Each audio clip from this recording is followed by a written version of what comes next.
مولاي صل وسلم دائما أبدا على حبيبك خير خلق كلهم. Assalamualaikum warahmatullahi wabarakatuh. Alhamdulillahilladzi arsala rasulahu bil huda wad dinil haq liyudhhirahu ala dini kullihi wa kafa billahi syahida. Asyhadu an la ilaha illallah wa asyhadu anna Muhammadan abduhu wa rasuluh.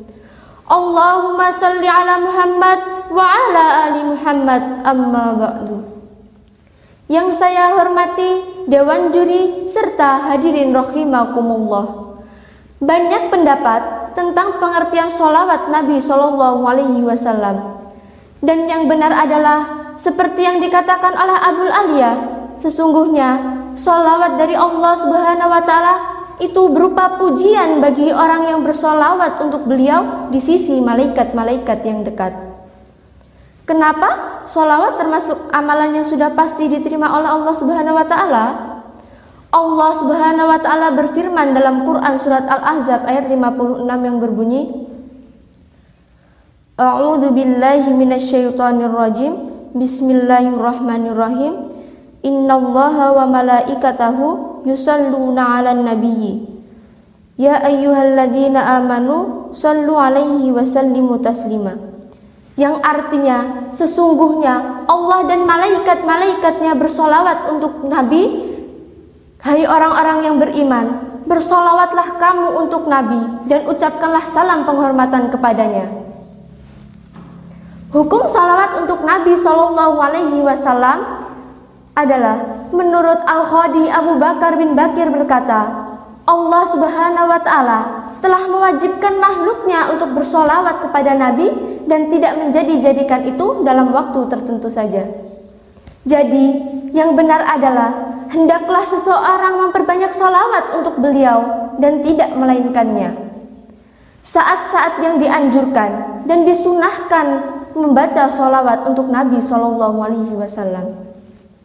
Yang pertama sebelum berdoa, yang kedua sebelum membaca, mendengar dan menulis nama beliau, yang ketiga ketika masuk dan keluar masjid. Beberapa faedah sholawat untuk Nabi Shallallahu Alaihi Wasallam. Yang pertama, melaksanakan perintah Allah Subhanahu Wa Taala. Yang kedua, diangkat baginya 10 derajat. Yang ketiga, penyebab mendapatkan pengampunan dosa.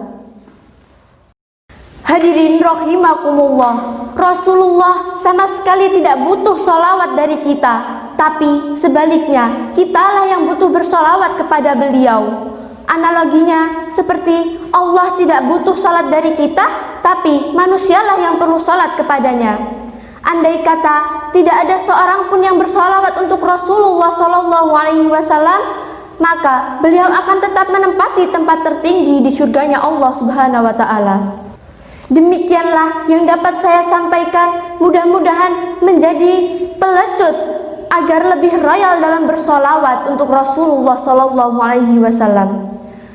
Akhir kata, semoga kita tercatat sebagai umat yang dicintai Rasulullah Shallallahu Alaihi Wasallam. Saya akhiri, nun wal qalami wa ma yasdurun. Wassalamualaikum warahmatullahi wabarakatuh.